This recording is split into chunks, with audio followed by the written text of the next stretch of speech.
Hi, kindergarten friends. Mrs. Adams again.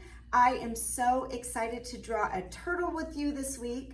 I have to say, you guys worked so hard on your ladybugs last week. I was so happy to see your hard work.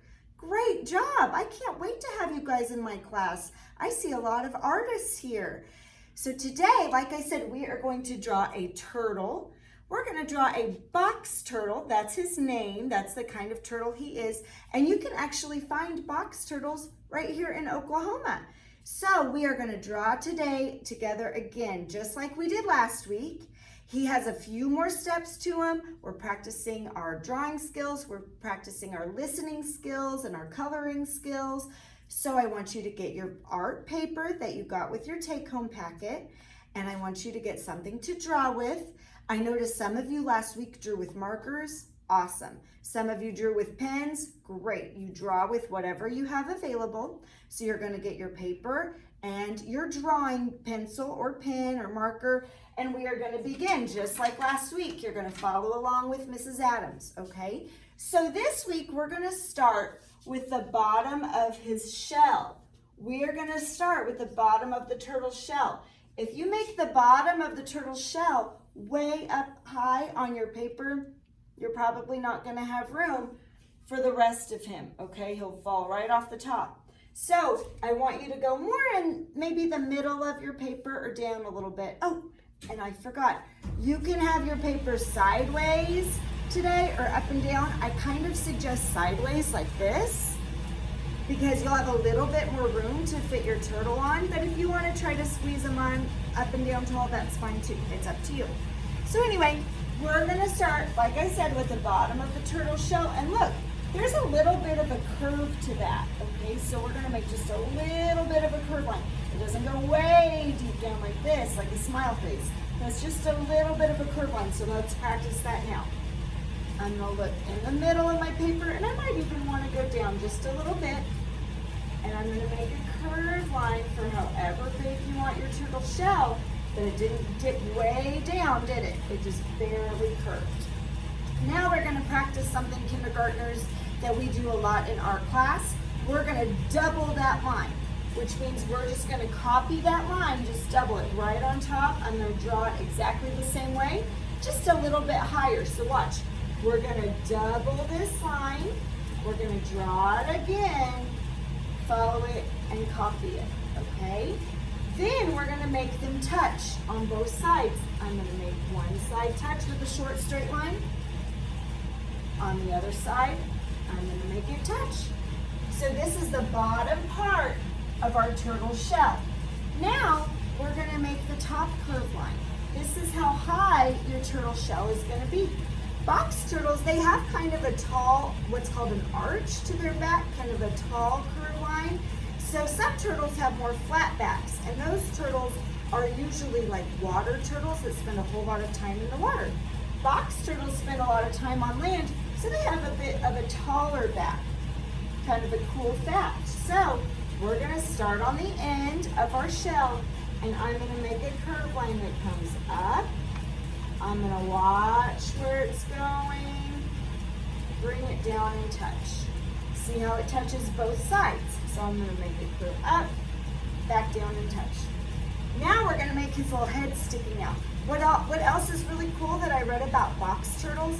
They're the only turtles that when they get scared, they have hinges on both sides of their shell, and they can actually close their shell totally. They stick their legs in, stick their feet in, stick their head in, and they can shut their shell. They can close it so that nobody's getting in. So if a fox or a badger or something that wants to eat him comes along, he's not going to get into that shell. They're completely closed up tight. That's why they're called a box turtle. It closes like a box can. So anyway, we're going to get back to our turtle's head. See his head poking out? There's nothing around to scare him. So he's poking his head out. On one side, I'm going to make his neck sticking out. So I'm going to look at the bottom of the shell. At the bottom, we're not going to start up here. We're going to start at the bottom. We're going to start his neck with a short curve or a short straight line. It's straight over. He's not a giraffe. We don't want to make a super long neck. We're going to make a short straight line. Then I'm gonna go up just a little ways and double it. There's that word again, we're gonna double it. We're gonna do the same thing on top, about the same length. Then we're gonna make the curve line for his head. So I'm gonna make a curve line that curves just a little bit, comes down and touches, okay? So this is his neck and there's his head. He of course needs eyeballs to see, right? So we're gonna look kind of towards the top of the head. We're not gonna start it way down here. We're gonna start where his eyeball will be. And here is an artist trick. I want you to make almost a dot. We're not gonna color it in solid. We're gonna leave a little space of white showing, a little space of paper showing, so it looks very realistic. That's the light reflecting off of his eyeball. And things that are alive always have that little white dot showing. So we're gonna leave that little white dot showing for his eye, and right underneath, we're gonna make his mouth. You can make it curve like a smile. Maybe he's grumpy and you wanna make it curve down like a frown. You make his mouth however you want. So go ahead and add that. Then we're gonna add his legs.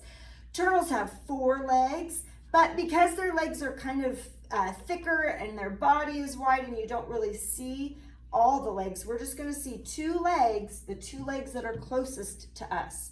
They don't have long, skinny giraffe legs, do they? They have kind of short, fat legs. So I'm gonna look towards the front, not at the very edge of the shell. There's a little bit of shell poking out, but a little bit back. I'm gonna start his leg and I'm just gonna make a little curve line. It kind of curves down, just short, back up and touch. It's not super long. They do not have very long legs, kind of short. I'm gonna do the same thing back here. I'm not gonna start at the very end of the shell. I'm gonna come just a little bit in and I'm gonna make another short little fat leg, curve line down and back up. And then they also have tails, don't they? And so you can see just a little bit of its tail sticking out. So they don't have very long tails, it's kind of short and it's sort of a triangle shape. So at the back of the shell, we're just gonna make a little line that comes out, back in and touch. Now we are gonna add a little bit of detail, okay? This is gonna make him look very realistic. Turtle shells have lots of cool patterns and designs, and their shells are divided into little plates, little sections that are called scoots. I just learned that this morning. Isn't that a cool word? So we're gonna draw the scoots. That's those little sections on all of their shells. So for our scoots, I'm gonna look at this curve line that I have for my shell, and I'm gonna make another one on top. And in between, watch, between this line and this line, I'm gonna draw some straight lines that connect. Am I drawing all the way to the bottom of the shell? No. I'm only drawing in between these 2 curved lines for my scoots. So I'm gonna take my time. I'm not rushing. I'm not going like that. I'm taking my time and drawing straight lines in between. Then we're gonna do another one a little bit above. I'm gonna draw another curved line at the top of his shell. And I'm gonna draw another row of scoots. These scoots might not touch, and that's okay. Look, I have a scoot right here. Maybe I want to start my straight line a little over. Maybe I don't want them to line up. It's up to you, or they can line up. You draw your scoots however you want. You might have a lot of scoots, or you might have just a few scoots. It just depends on how you draw it. Whatever you do is fine. So we are also now going to practice something called the horizon line. We do this a lot in art class. The horizon line is where it looks like the sky touches the ground. And so we are going to draw our horizon line. That's the ground line. Now, I don't want you to draw a line straight through your turtle, okay? We've worked so hard on this realistic turtle, so I want you to watch, and this is what we're going to practice today. I'm going to start way on the end of my paper, not over, but way on the end. And if we draw a horizon line way down here, it's going to look like the turtle's floating, and we know that turtles certainly cannot float. So we want to make it look like the turtle's really standing on the ground. And to do that, we're going to start way over here on the side of our paper. I'm going to make a line. Now watch, kindergarten. I'm going to make a line that stops when I hit my turtle, jumps over my turtle, and goes all the way off the other side. Did I draw a line right through my turtle? No. You don't see the ground right through the turtle. You need to take your line, stop, jump all the way over the turtle, all the way off the page. Now see how it looks like he's really standing on the ground like a real turtle. That's the artist trick that you learned today. So if you would like to, you know what I noticed last week too? Some of you added other things to your drawings. Great. If you want to, you could even add a sunflower, or you could add a flower, you could add grass, or you could add a sun if you want. But this is what we're going to draw today together, and you can add whatever you'd like. Now, for coloring, you guys should have some crayons. What colors in real life do you see on this box turtle? The box turtle in real life could have some yellow on it or some orange. It doesn't have to be green. Box turtles in real life aren't even necessarily green. Could you make your box turtle green? Yes, of course.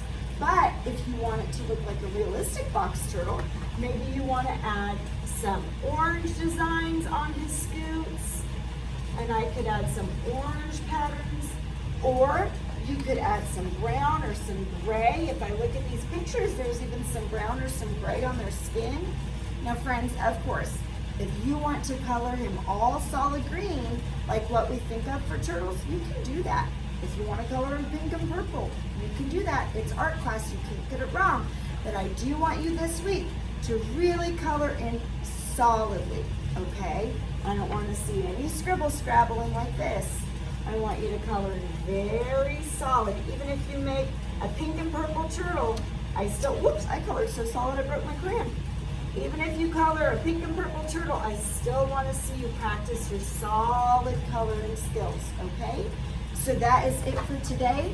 I love drawing with my kindergarten friends, and I have so many more artist tricks to teach you. So work on your turtle. Don't forget to take a picture and put it on so I can see it. It's my favorite part of my week is to see your artwork. So I love you guys already. I'll see you next time. Bye, warriors.